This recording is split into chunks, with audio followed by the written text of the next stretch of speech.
Todo mundo, mas assim, todo mundo mesmo já me perguntou isso. Você viu Gotas Divinas? Aquilo lá é real? É assim mesmo que o sommelier eles fazem? Então hoje, aqui com esse vídeo e também com taça na mão lá no final, a resposta. Vamos embora para mais um vídeo com muita dose franca neste canal.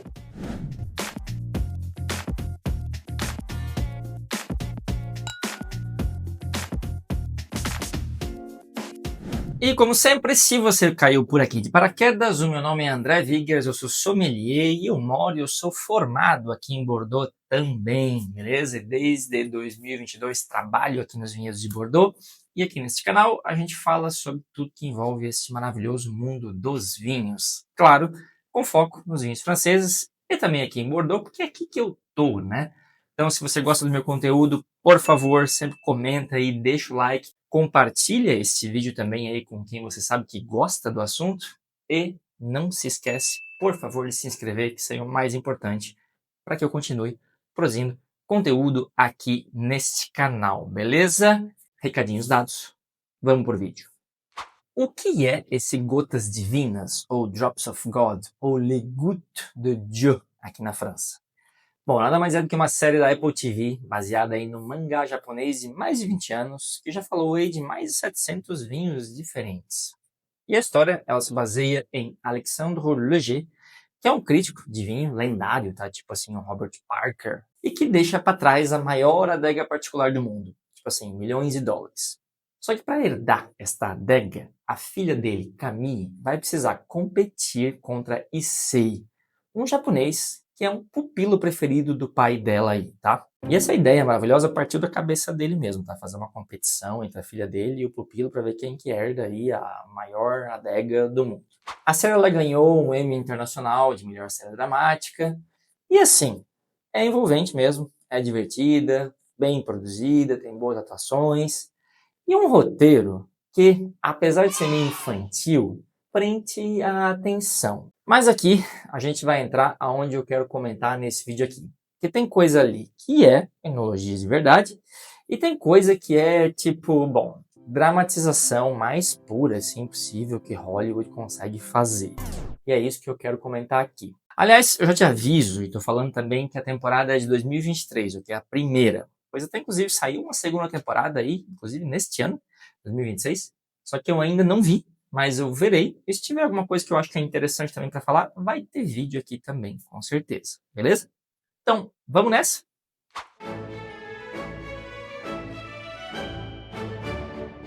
E eu vou começar pelo primeiro aqui, porque ele é o mais forte de todos, que é o mito do superpoder do nariz.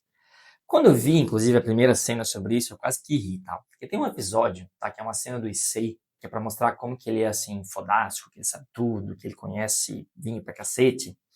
É uma cena que parece uma entrevista de emprego, e o entrevistador, ele coloca, assim, pra ele na frente um vinho, tá? Numa taça, sem nenhuma informação sobre o vinho, só lá o vinho pra ele degustar.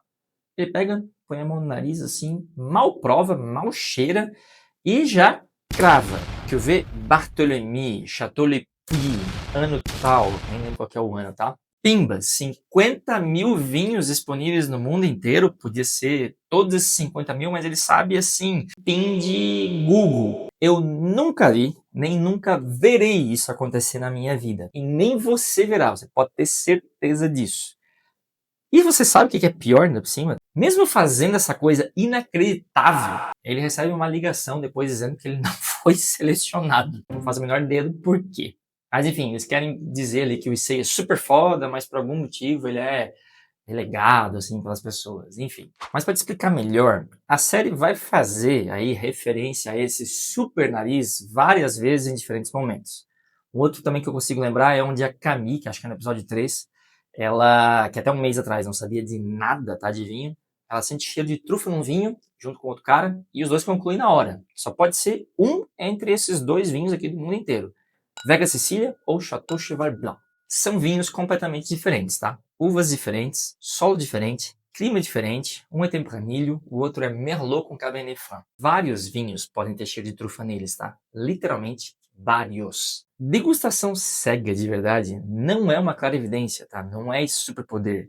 É muita dedução, é muita discussão, é eliminar opção por opção, você tenta usar a estrutura, clima, maturação, a casta. Assim, gente, sommelier não lê rótulo com os olhos fechados, tá? Um sommelier monta um quebra-cabeça, literalmente, aí na sua cabeça, e vai fazendo estimativas, vai compreendendo o vinho, enfim, vai tentando entender onde é que ele tá. E assim, nunca você acerta tudo. O que você vai acontecer geralmente é ficar mais próximo, você vai entender alguma coisa, e depende muito do conhecimento que você tem específico, que não chega de um dia para a noite, de uma região e de um vinho que você bebe muitas vezes, e aí sim, de repente, você consegue ter um pouco mais de assertividade.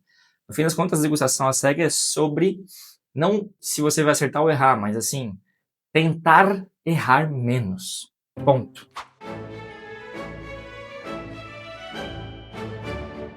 Bom, agora vamos falar sempre, né, do método expresso de um mês, né? Que é o treinamento aí da Camille. Dando algum spoiler, tá? Mas para você que não sabe, a Camille, naquele momento, ela estava totalmente afastada do mundo do vinho e do pai dela. E aí, você sabe, é aquele estilo rock balboa de sempre, né? Ela tem aí um mês para virar uma especialista para poder dar até o adega. E é claro que nesse um mês, não só a mulher desenvolve o nariz mais sensível da Terra, mas até poderia dizer que isso até pode passar, porque tem gente que tem uma sensibilidade olfativa natural mais aguçada mesmo. Só que o problema vem todo com o resto, né? Porque em um mês ela já decorou região, estilos, castas, tudo, métodos de vinificação. Ela prova um vinho e já solta Rioja. Cara, 4 semanas atrás, a mulher nem sabia o que era vinho direito. Então, o método também é problemático, porque a série mostra tudo assim muito sério, muito rígido, cheio de regras, de protocolo, eles lá cheirando, não sei o quê. Gente, as pessoas aprendem vinho sem toda essa rigorosidade aí, e também isso leva anos. Leva taça errada atrás de taça errada, leva repetição. Não leva um mês para fazer isso, tá? Aliás, isso é uma das coisas que a gente fala da beleza do vinho, é que você está sempre aprendendo ou descobrindo algo novo. E a gente sempre fala que você ficar bom mesmo, bom, anos, né? Me irrita, porque na real isso é um artifício usado assim por quase todos os filmes, quase todas as séries, sempre é isso, é uma urgência, ela precisa estar lá e ela consegue. Ela não é que ela vira assim, tipo, esforçada, ela vira boa. Não, ela vira realmente assim, uau, tinha nascido pronta para aquilo, só tava lá, o gigante adormecido, sabe? É sempre esse o negócio. Mas, de novo, nada mais longe da realidade do que isso.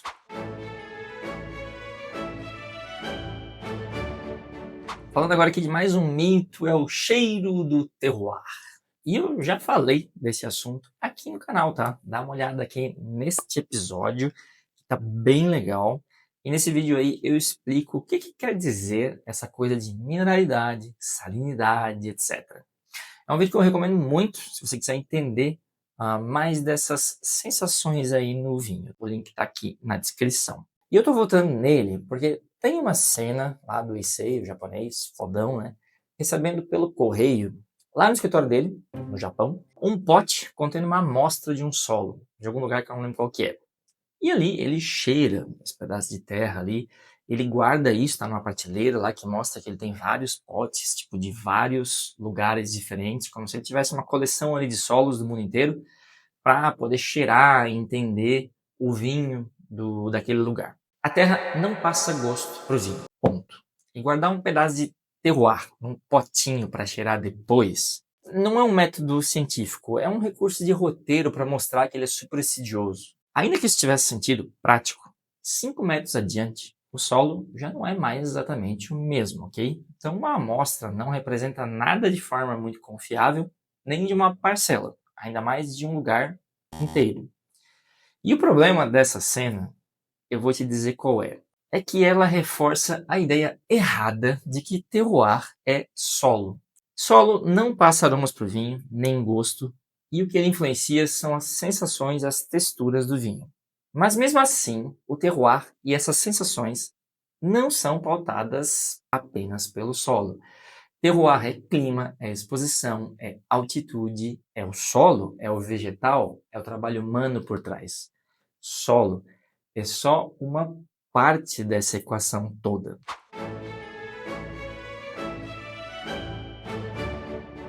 Agora falando aí de mais um mito, é o mito dos mestres do blend com precisão cirúrgica. Esse aqui, inclusive, é o desafio final da temporada. E aí, desculpem o spoiler, né? Mas, resumindo, os dois, o Issei e a Camille, precisavam adivinhar o blend de um vinho específico, de um ano específico, feito pela propriedade do pai da Camille, tendo como base uma simples prova às cegas. Então olha o cenário, é em Châteauneuf-du-Pape, tá? Uma região que conhecidamente usa em média 13 castas diferentes para fazer seus blends. Ainda devo fazer um vídeo sobre Châteauneuf-du-Pape, ok? Mas voltando aqui, você pegou o número? 13 castas no blend? E os personagens vão lá experimentar esse vinho aí, tá? Sem a menor ideia do que tá dentro, para depois aí tentar recriar esse blend aí às cegas, misturando ali as castas, etc. Até acho meio desrespeitoso com um trabalho sério de vinhos e de gente que faz blend, gente que passa a vida inteira estudando safra, percentual, ajuste de corte. E a série minimiza isso daí tudo como se bastasse você degustar lá um vinho, né, para decifrar esse negócio todo de uma só vez. Eu entendo, tá, que é um efeito dramático da série, que precisa inventar coisas mirabolantes, né? Porque, né, quanto mais fantasia, melhor fica. É só para você saber mesmo que o trabalho real passa longe, mas bem longe desta possibilidade, ok? Agora passando um pouquinho aí os mitos, etc, e também para não ficar só na porrada, né? Vamos também falar aí do que eu acho que a série acerta. A série tem sim alguns acertos que são bem interessantes. E eu acho que o que é o mais interessante, mais bonito, é que a série adota a cena do transe, a música parando, a personagem lá fechando os olhos, viajando no tempo, entrando praticamente aí num palácio mental. Algo que parece exagero, mas não é necessariamente, porque o gatilho aroma-memória, esse é muito real, cientificamente real. O bulbo olfatório, ele conecta direto com o hipocampo e a amígdala, e é por isso que cheiro, sabores, são os sentidos aí que estão mais ligados à emoção e às nossas lembranças. Imagine que cada taça que você bebe pode ter sim uma porta escondida para uma lembrança específica. Isso existe, isso acontece de verdade. E eu acho que a cena de como eles montam lá a Camille indo buscar na sua gaveta lá de lembranças e aromas que ela sente é muito bacana. Que além de didática, ela é realmente bonita. Inclusive eu tenho um vídeo aqui onde eu explico os aromas do vinho e eu mostro como que você pode fazer para conseguir senti-los. Mas basicamente, você só reconhece um cheiro se você lembra dele. Ou seja, para dar nome a algo, você precisa lembrar de algo, você precisa ter cheirado algo. Está aqui na descrição. Mas só para dizer que aqui eu bato palmas para a série, porque eu acho que a maneira que eles explicam isso é realmente a melhor que eu já vi. Assim como aquela cena do ratinho lá do Ratatouille, que eu acho genial, explicando os sabores e como eles se misturam. É realmente um gênio quem pensou naquilo lá. Eu acho que um outro acerto que vale comentar também é que por trás das câmeras teve um sommelier de verdade, Sébastien Hadal, que deu consultoria para a série. Mas eu acho que ele deu só para algumas coisas, né? Claramente. Mas enfim, ele treinou aí os atores presencialmente, ensinou como segurar uma taça, como girar. Ficou bem claro a diferença entre alguém iniciante e alguém experiente segurando uma taça. Achei que ficou bem bom mesmo. Diz inclusive que ele escolheu os vinhos aí de cada cena, com significado, com contexto. E eu acho que em vários casos se encaixa muito bem mesmo. Algo que realmente, se não tem ninguém lá te ajudando a fazer isso, ficaria muito mais solto. Embora continue tendo coisas ali muito dramatizadas, acho que teve rigor técnico pelo menos isso daí também. Eu acho que a série tem uma camada que é interessante ao abordar aí alguns assuntos que são um pouco tabus no mundo do vinho. Ela, por exemplo, explora de uma maneira bem interessante o papel do crítico. Mostra que, eventualmente, ele até pode ser importante, que ele pode revelar aí produtores pequenos, dar luz para vinhos desconhecidos, mas esse mesmo poder facilmente também degringola para algo que faz muito mais mal do que bem. Inclusive, eu já falei sobre isso aqui no canal também, lá no episódio 100. Acho que vale a pena você dar uma conferir, o link está aqui na descrição. E é onde eu exploro exatamente um pouco dessa questão aí. E a série acerta ao abordar o pai da Camille, que é o Alexandre Léger, que vai de um visionário sobre vinhos, cheio de amor e paixão, a corrompido por esse sistema que ele ajudou a criar, dando notas, criando um guia e basicamente vendendo as suas notas, uma vez que elas passam a ser uma mercadoria muito valiosa.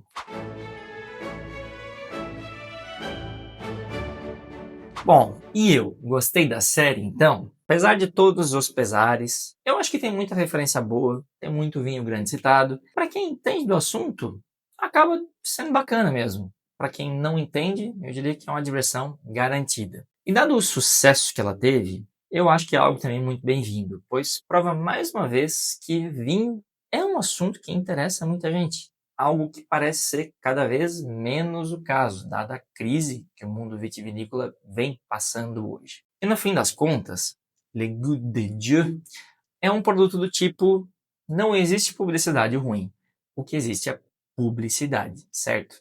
Falem mal, mas falem de mim. E certamente eu diria que o mundo do vinho gostaria que mais séries desse tipo fossem criadas. Então, muito bem, como vocês sabem, já falei bastante aqui, e isso me dá sede. Então, vamos degustar um vinho para a gente fechar com chave de ouro aí essa análise crítica de Le Goût de Dieu aqui no canal? Vamos nessa!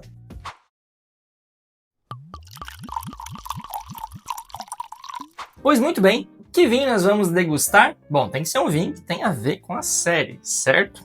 Château Le Puy 2022, Cuvée Emilien. Não é a Cuvée Barthélemy, como aquela que o Issei crava, que ele sabe perfeito, etc. Bom, tem algumas coisas para falar deste chateau aqui, que é um chateau bastante icônico aqui em Bordeaux, por algumas coisas.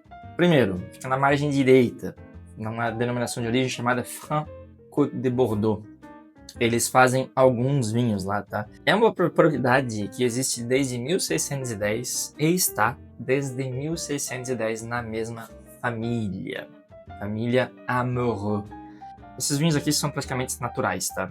Esse aqui, ele não é 100% natural, porque ele tem, se bem que ele é metal de nature sim, porque ele tem um pouco de sulfito adicionado. E a diferença para o Barthélemy é que o Barthélemy não tem nenhum sulfito. Produtores que são basicamente os pioneiros da agricultura orgânica aqui em Bordeaux. Eles estão em orgânicos desde os anos 60. Apesar de um fato interessante é que nos anos 60 praticamente todo vinho era orgânico, tá? Porque não se usava pesticida, não se usava produto sintético. Isso é uma coisa que começou mais aí nos anos 70, 80. Mas de qualquer modo, desde sempre eles não utilizam nenhum tipo de produto pesticida, enfim, sintético nas vinhas deles. E desde os anos 90 eles estão também na biodinâmica. 30 anos mais, né, quase 40 anos em que eles estão na biodinamia, algo também que foi começar a ser um pouco mais popular, aí se popularizar, vamos lá, a partir dos anos 2010, talvez a gente tá falando de uns 15 anos, sabe? Apesar de ela já existir há muito tempo também, né, a biodinâmica. Mas enfim, esses caras são realmente pioneiros nisso daí. Eu nunca provei nenhum dos vinhos deles. Eu sempre só escutei falar.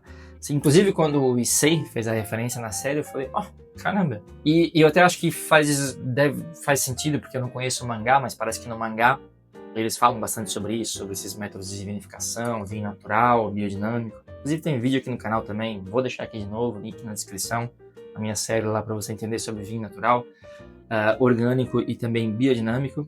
Mas tá aqui, então eu quero aqui provar com vocês. É uma assemblagem de 4 castas, majoritariamente é Merlot, Cabernet Franc, um pouco de Cabernet Sauvignon e tem um pouquinho de Carmener nesse vinho aqui também, que são todas castas autorizadas aqui em Bordeaux, mas o vinho, o que ele é? Vin de France. Acabou de sair vídeo também, não faz muito tempo, sobre o Vin de France, que tá bem bacana, legal para você entender aí um pouco mais sobre isso, porque tanto produtor tá aderindo ao Vin de France. Mas é um vinho de Bordeaux, orgânico, passa 24 meses envelhecendo em foudre, tá? Que são grandes recipientes de madeira, carvalho, tá? Só que não tem o tamanho clássico da barrica bordalesa de 225 litros. Eles não especificam aqui o tamanho das foudres, mas eu estimo que seja de pelo menos de 400 litros, então você pode imaginar o dobro da capacidade da barrica. O que isso influencia, André? Que você vai ter muito mais vinho com menos superfície de madeira em contato. Então é uma maneira de você envelhecer vinho, ter benefícios do carvalho E não necessariamente você precisa, e você vai dar menos aromas de madeira, porque vai ter muito mais vinho para menos superfície de madeira. Mas muito bem, vamos degustar esse cara?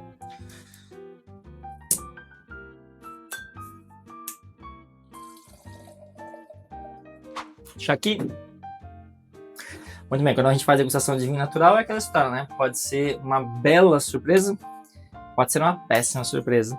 Difícil achar meio termo no mundo dos vinhos naturais. Na cor, né? Bem denso, né? Bem denso. Um vinho jovem, bem colorante. O reflexo é um violeta bem púrpura, assim, bem fechado. Bonita. Mostrando que o vinho tem pegada, tá? Tem extração aqui. Vamos ver qual é no nariz? Olha. É um nariz clássico, um nariz assim frutado. Tem uma madeira interessante. Tá bem bonito, tá? Eu tava esperando algo mais assim heterodoxo. Bastante essa pegada da fruta vermelha, essa fruta também negra, puxa para um cassis, assim, puxa para uma amora bem madura, bem amadurecida. Tem um pouquinho de herbáceo aqui, uma certa especiaria, mas bem delicado. É um nariz assim delicado, apesar de estar bem potente na fruta, estabelecidos. Os aromas estão, eu não tenho nada de animal aqui, não tem nada de defeito, porque geralmente no vinho natural, mesmo quando ele é muito bem feito, sempre você consegue sentir um pouquinho de alguma acética, que é basicamente para um vinho natural aquilo que a gente diria assim, ok, tá aqui, mas não tá incomodando, ele tá fazendo parte. Mas aqui não tem nada. E é um nariz bonito, potente, bastante frutado. Ele teria ainda bastante tempo para amadurecer, tá? Ele realmente tá assim, com o nariz bem jovial. Vamos degustar ele?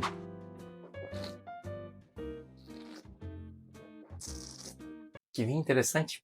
Um vinho delicioso, uma excelente matéria, tá? Ele tem realmente uma acidez mais controlada. Cara, ele desce até bem cedo, assim, bem sedoso. Um tanino que tá super bem fundido, tá bem, assim, controlado. Nada agressivo. Tem um peso, assim, na boca esse vinho. Um meio de boca bem bonito. Apesar de não ser muito longo no paladar, ele realmente passa, assim, um pouco mais rápido. Ele não é, assim, tão longo. Mas ele tem um meio de boca, ele preenche a boca. E vem uma coisa também assim de uma fruta negra também, meio compotada aqui agora no sabor. Mas mostra também que esse terroir argiloso dele se mostra aqui, tá? Porque a gente sente que ele dá matéria para esse merlot aqui, ele fica amplo, ele fica enchendo a boca. Gostei. Tô até bastante impressionado no bom sentido, porque eu tava esperando uma outra coisa, tá? Tava esperando uma outra coisa desse vinho. Que vinho interessante. Para aquilo tudo que eu escuto, para aquilo tudo que eu sei do Chateau, eu respeito, porque realmente é um produtor que faz vinhos no respeito máximo do terroir, sem quase nenhuma intervenção. Vale a pena. Eu não sei se ele vende no Brasil, tá? Eu não olhei se vende, eu vou colocar aí. Aqui você paga em média 35 euros na garrafa desse vinho. Não é dos vinhos mais baratos. Honestamente, é um belo vinho. Eu acho que vale a pena. E espero que vocês tenham gostado de mais desse vídeo, de mais essa degustação aqui também, aprendido mais coisas. Vocês sabem que nas minhas degustações sempre eu falo sobre várias coisas, então dá para aprender várias coisas também.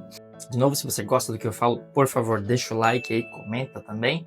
Manda esse vídeo para mais gente, para que a gente possa ser também mais mostrado pelo YouTube. E se inscreve também se ainda não se inscreveu, porque isso ajuda demais esse que vos fala a continuar produzindo conteúdo por aqui. Beleza? Até o próximo vídeo e santé!